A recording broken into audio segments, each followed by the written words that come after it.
seorang sopir angkot. Pertemuan di tengah macet.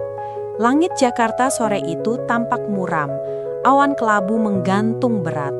Hujan baru saja reda, menyisakan genangan di mana-mana. Raffi, seorang sopir angkot muda berusia 27 tahun, tengah menunggu penumpang di ujung terminal. Tubuhnya lelah, tapi matanya tetap tajam menatap jalan, berharap ada rezeki tambahan sore itu. Tiba-tiba, seorang gadis muda melangkah cepat ke arah angkotnya. Payung pink di tangannya meneteskan sisa air hujan. Wajahnya cantik, kulitnya bersih, dan pakaiannya tampak mahal. Sungguh, kontras dengan tempat itu. "Bang, ke Blok M masih jalan?" tanyanya lembut. Raffi menoleh dan mengangguk cepat. "Masih, Neng. Silakan naik." Gadis itu duduk di bangku belakang, menatap keluar jendela.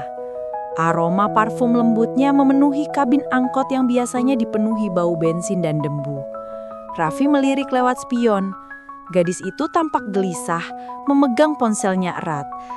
"Baru pertama naik angkot ya?" tanya Raffi mencoba mencairkan suasana. Gadis itu menatap sekilas dan tersenyum kecil. "Iya, mobil aku mogok. Mau buru-buru ke rumah sakit." "Rumah sakit? Ada yang sakit?" "Papa aku, dia lagi kritis." Jawaban itu membuat Raffi terdiam. Hatinya ikut bergetar. Ia menekan gas perlahan, berusaha menembus kemacetan sore itu. Dalam hatinya, ia berdoa agar gadis itu sempat menemui ayahnya. Tak tahu kenapa, Raffi seperti ingin menolong lebih dari sekedar mengantar. Ada sesuatu dalam tatapan mata gadis itu, campuran ketakutan dan kesedihan yang menusuk hatinya dalam. Di tengah bisingnya klakson dan aroma hujan, pertemuan dua dunia yang berbeda itu pun dimulai.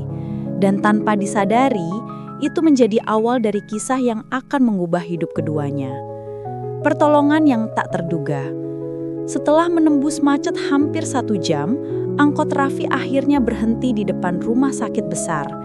Gadis itu bergegas turun, tapi tiba-tiba lututnya goyah. Raffi dengan sigap menahan bahunya. "Pelan-pelan, Neng. Udah capek banget ya?" katanya lembut. Gadis itu menunduk. "Iya, aku belum makan dari pagi. Terima kasih, Bang." "Raffi," katanya cepat.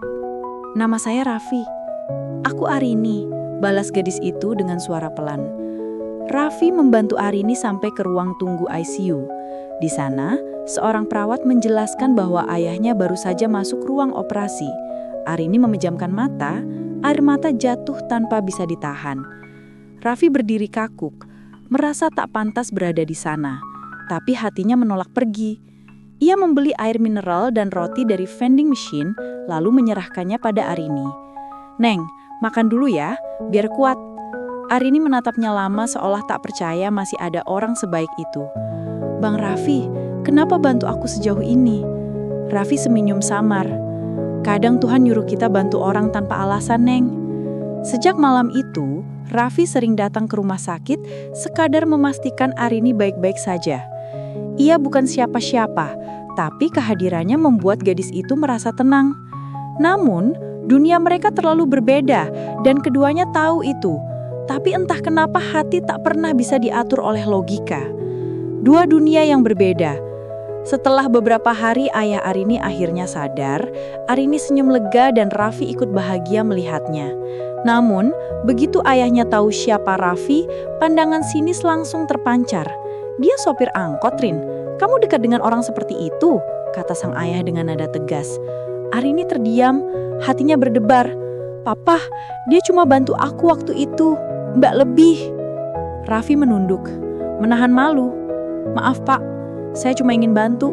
Sekarang saya pamit." Tanpa menunggu jawaban, Raffi berbalik dan pergi. Tapi di hatinya ada luka yang dalam. Arini mengejarnya sampai halaman rumah sakit. "Bang Raffi," serunya. Raffi berhenti, tapi tak menoleh. "Terima kasih buat semuanya, aku gak akan lupa." Raffi hanya tersenyum samar. "Yang penting ayah kamu sembuh, Neng." Hari-hari berikutnya berjalan sepi. Raffi kembali ke rutinitasnya, menyetir angkot dari pagi sampai malam, menabung sedikit demi sedikit untuk membayar kontrakan dan membantu ibunya di kampung. Hingga suatu sore, di tengah hiruk-pikuk terminal, suara lembut memanggil namanya. "Bang Raffi?" Raffi menoleh cepat, dan hatinya seakan berhenti berdetak. Di sana berdiri Arini. Dengan senyum yang sama, kini tampil lebih sederhana, mengenakan kemeja putih dan celana jeans. "Arini," ucap Raffi tak percaya. Gadis itu mengangguk pelan. "Aku nyari kamu.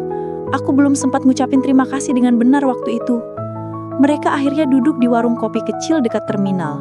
Raffi kikuk, takut terlihat kasar atau terlalu berani. Tapi Arini justru terlihat nyaman. Ia bercerita bahwa ayahnya kini sudah sehat, dan dia sendiri sedang magang di sebuah perusahaan media. "Tapi, entah kenapa, aku pengen ketemu kamu lagi," kata Arini sambil menatap cangkir teh hangat di tangannya. Raffi tersenyum canggung. "Saya pikir Neng udah lupa sama orang kayak saya?" Arini mengegelah. "Orang baik gak gampang dilupain, Bang." Kata-kata itu membuat dada Raffi bergetar. Sore itu, mereka tertawa, bercerita, dan waktu berjalan tanpa terasa. Namun, di sisi lain, seseorang diam-diam memperhatikan mereka dari kejauhan. Reza, tunangan Arini, yang datang menjemputnya. Tatapannya tajam penuh curiga. Ketika Arini beranjak pamit, Reza langsung menghampirinya. "Kamu ngapain ngobrol sama sopir angkot, Rin?" Arini menatap tajam. "Dia sahabatku." "Tapi kamu tunanganku." Hari itu, benih cinta yang mulai tumbuh, kini berada di bawah bayang-bayang konflik yang tak terhindarkan. Amarah dan keputusan. Sejak kejadian itu, hidup Arini berubah kacau. Reza mulai sering mengawasi, bahkan melarangnya keluar sendirian. Ia merasa dikekang. Sementara itu, Raffi berusaha menjauh. Ia tahu posisinya. Dunia mereka terlalu berbeda. Tapi hati tak bisa bohong. Ia rindu Arini. Suatu malam, Arini nekat naik angkot Raffi lagi. "Aku pengen bebas, Bang. Aku capek diatur." Raffi menatapnya khawatir. "Neng, jangan bikin masalah sama keluarga. Saya nggak mau jadi penyebab pertengkaran." Arini menunduk. "Aku nggak peduli status, Bang. Yang aku tahu, cuma kamu yang tulus." Raffi menahan napas. Kata-kata itu seperti petir di dadanya. Ia ingin memeluk Arini, tapi menahan diri.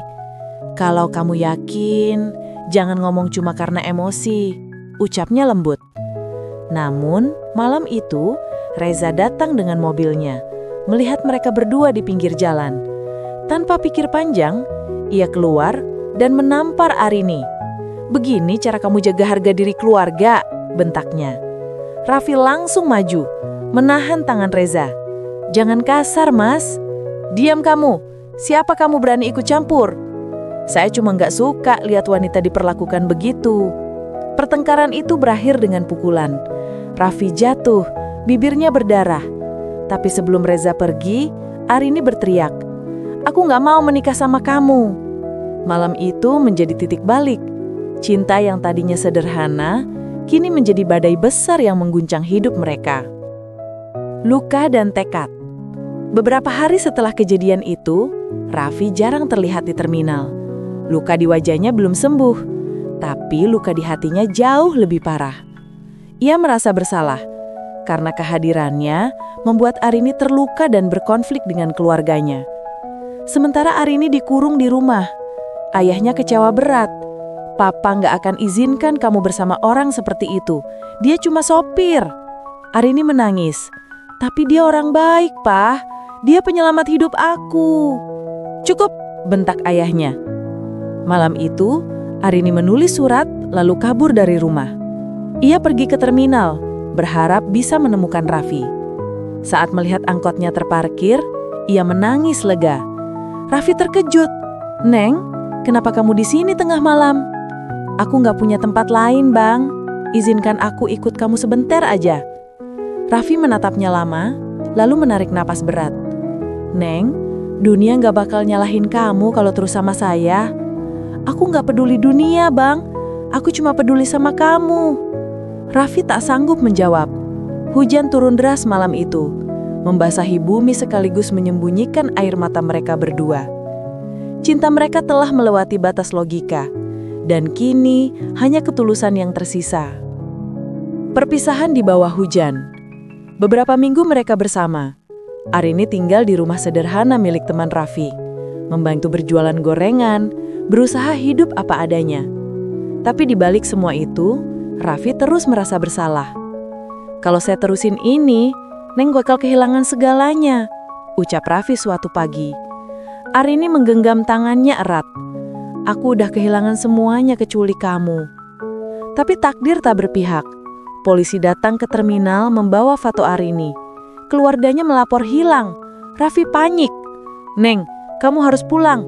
Biar saya yang disalahin gak apa-apa," katanya lirih. Arini menangis. "Bang Raffi, jangan suruh aku pergi. Aku gak sanggup." Tapi Raffi tetap tegas. "Kalau kamu sayang sama saya, pulanglah. Tunjukin ke ayah kamu bahwa cinta ini gak bikin kamu hancur." Di bawah hujan deras, mereka berdiri saling berhadapan. Air mata bercampur dengan air hujan. Raffi membelai pipinya perlahan.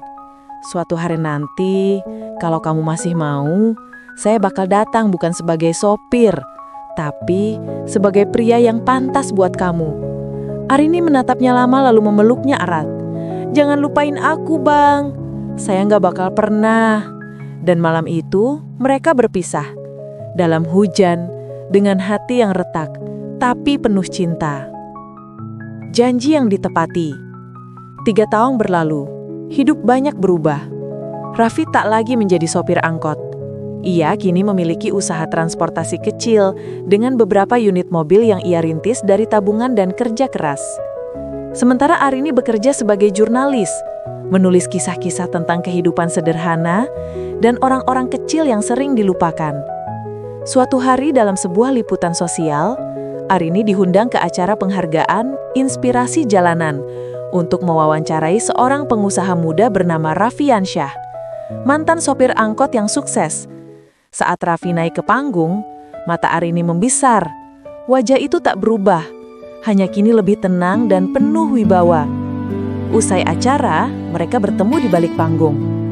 "Bang Raffi, Arini," mereka keduanya terdiam sejenak lalu tersenyum. Tak perlu kata-kata banyak, karena waktu tak pernah benar-benar memisahkan mereka. "Aku tetapi janji, Neng. Sekarang aku datang bukan sebagai sopir, tapi sebagai pria yang siap memperjuangkan kamu." Air mata Arini tapa jatuh, tapi kali ini bukan karena sedih. "Dan aku tetap orang yang mencintai kamu apa adanya, Bang." Mereka saling berpelukan. Dunia mungkin dulu menolak mereka, tapi cinta sejati selalu menemukan jalannya.